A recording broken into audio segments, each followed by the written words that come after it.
Today, we've heard a lot about agriculture, the different trends, the different crops, things like that. One of the things that we get really excited about at Grand Farm is the nutrition side of agriculture. And I've been fascinated to learn about some of the work that ADM is doing in our region here when it comes to edible beans. So our next speaker is Nate VanWechel. He is the Director of Origination for ADM Edible Bean Specialties, and is based out of here. And here is your fun fact for the day that you can repeat beyond these walls. It's that all of the beans for Frito-Lay bean dips comes from this region. So I think Nate is going to tell us a little bit more about that. So with that, Nate, we'll welcome you up on the stage.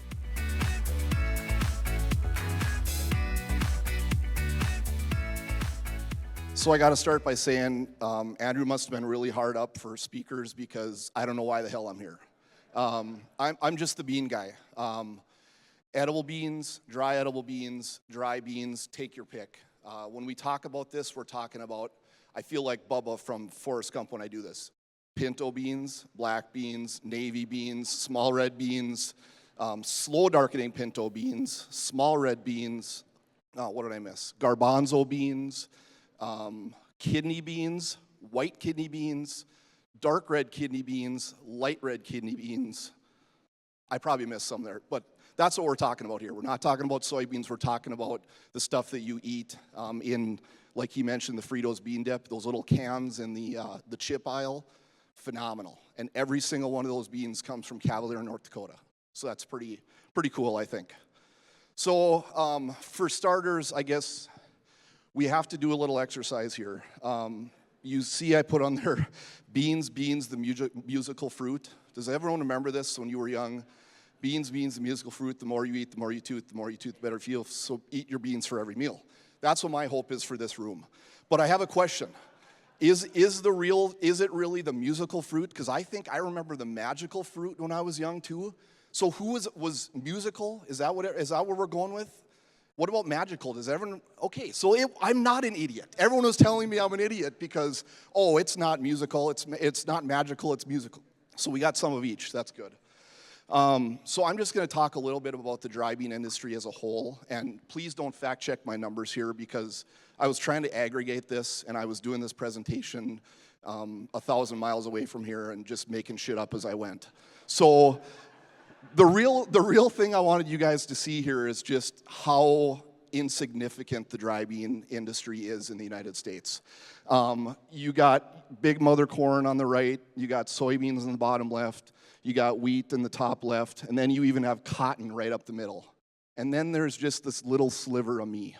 1.8 million acres of dry beans in the United States. And actually in 2023, the number was only about 1.2 million because acres were down because of economics and things like that. So just, what I tried to do here is I wanted to have Judd Nelson walking and doing the whole, don't you forget about me thing from the movie The Breakfast Club, but the thing didn't move. So just take my word for it. So again, just to try to, make sure you guys understand that it's a very small industry, but economically speaking, it's a powerhouse. There are years where our revenue touches sugar beets in this region. There are years that our revenue is ahead of sugar beets a little bit. We are always very competitive with corn and soybeans, but it is a contract-based market. And what I mean by that is it's strictly contract-based, so if you don't have a contract, there's a chance you can't sell your beans. Similar to barley, similar to sunflowers, you just don't have a chance sometimes. So we kind of like it for that, but we kind of hate it for that too, which means I don't have a futures market. When I'm out setting my price for these beans, I might be $5 too high or $5 too low, and we never know until the dollars are in the bank at the end of the year. So very, very interesting market. I just wanted to touch a little bit on ADM edible beans in general. We are a fully vertically integrated system. We do have a dry bean breeder out in Idaho where our seed assets are. And you're probably asking yourself, what can a dry bean breeder possibly do to dry beans anymore? It is what it is. It's black, it's white, it's pinto colored, whatever. What he's doing is he's trying to make a better canning bean meaning when these beans go in a can, specifically black beans, pay attention the next time you open a can of black beans. Are they black? Are they brown? Are they a little bit red? Are they a little bit purple? Those are the things that our breeders are trying to do because color is hugely important. Companies like Goya, companies like Bush, they need these beans to look good when that can is opened. My wife and I subscribe to this thing called HelloFresh. I don't know if you guys have ever heard that. We're empty nesters and we don't want to do really hard cooking. So we had a meal the other day with black beans in it and I almost couldn't eat them. The color of those black beans, it was awful. So keep that in mind when you're opening your cans of beans. The color means something, the way it finishes in your mouth means something, and that's what a lot of these canning companies are really looking for. So that's the dry bean breeding. Then the breeder takes those, we build them into nuclear, we build them into seed stock, we grow them out in Idaho, Wyoming, Colorado, Washington, and we're growing all these different varieties out there. We take those beans, we mill them, we treat them. So right now we're finishing up our basically planting season just like everyone else is. We bring them back here for distribution between our branch plants that I run and our wholesale customers. Those beans get put back in the ground in North Dakota, Minnesota, Michigan, in my case, and then those are the beans that end up on your table or across the world. Mexico, of course, Central America, places like that are using a ton of our beans up here this year, especially because of the drought down there. So again, fully integrated. It comes basically, we are probably the leader in dry bean breeding. So a lot of the genetics you see, if you see that SeedWest logo on the totes, those are our beans. A little bit about the footprint. So out west, like I mentioned, we have seed assets. So we're processing seed beans in New Plymouth, Twin Falls, Garland, Burlington. Those are the beans that eventually end up back in the Red River Valley, southern Minnesota, and out near the Thumb in Michigan.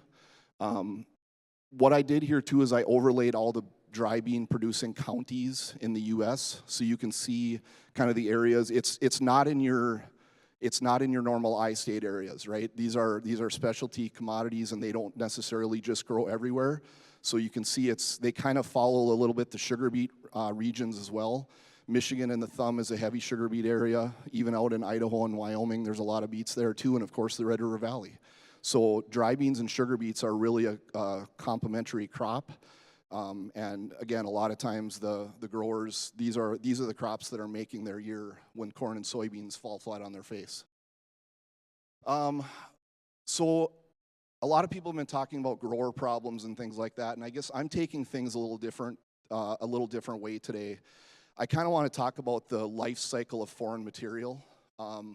Because this is a food crop, obviously, we need to make sure that they're clean, there's no foreign material in there, and I just kind of wanted to go through all the different steps there are to get these things to your table. So combine, into a truck, out of a truck, into a bin setup like you see on the bottom pie there, through a leg, get cleaned a little bit, and then on the left side, they're coming back out of the leg to go into our processing. So bean processing hasn't changed for the last 80 years. We are basically panning for gold, right? You have this little tray and you're shaking the hell out of the beans to try to get the rocks and the glass and the metal and whatever else might have come into that foreign material chain out of the system as best you can. About the only technology we have today is something called a color sorter. So that bottom right picture there is basically there's beans flowing over and there's a sensor there and it's blowing the off color and the off size product out of that stream. That is essentially the only thing we have these days to try to clean these beans enough to make them worthy to go on your table. And then they go through another finish cleaner, so there again, there's another chance to put plastic, metal, whatever else back into the system by the time they hit the bag, which is in the bottom left corner. So all the beans are either in a bag, bottom right, totes on the left, or rail cars in the top right. Again, there's more chances for foreign material to go in these beans on those processes too. We're loading a rail car. They're not perfect. We're unloading a rail car. They're not perfect. Down in the bottom right corner, those are probably the beans that are going to show up in Mexico or Central America at one of their markets. You know, they just literally dump the bags out on a table, and they're selling the beans by the pound or whatever, by the kilo or whatever it is down there. So again, there are still chances for that foreign material to enter that system. These are some pictures that I've taken from some industry things. The top right, the bottom left, those are something called rhino hide. It's basically a plastic thing that's lining all of our bins and conveyors and things like that. Those things get brittle. You're in North Dakota, it's 30 below. And then you're in the summer and it's 100 above. These things get brittle, they don't last forever. Holy shit, this is like the Oscars. I'm almost out of time and I'm just gonna keep talking. So these are some of the foreign material issues we have that we have to deal with. And again, this could end up in your food. I just highlighted a few different FM things that have happened in the last few years. You know, and these are mostly plastic things. Plastics are the one thing that's hard to get out. Metal detectors don't get out plastic. Sometimes these optical color sorters that we use don't get the plastic out. X-ray machines don't get plastic out. So we really need help. This industry needs help to make sure that the food that you eat is as safe as it possibly can be. So that's really the help that we're looking for. That's about it for me. A couple of things. He mentioned Fritos Bean Dip. I wanted to make sure I put a plug in for that again. It is fantastic if you've never had it. Buy the one with jalapeno in it, even better. A couple of the other things that we are the sole supplier to Bush's beans, basically. So every bean that you eat from Bush is coming from either North Dakota, Minnesota, or Michigan. If it's in a baked bean can, those are Navy beans that we're supplying to them. The other thing that's really heavy in dry beans, and you probably don't even know it, is a lot of your pet foods and things like that. My beans are in there too. So I appreciate you guys' time. I hope that I didn't waste it, even though I feel like I probably did a little bit, but thank you so much.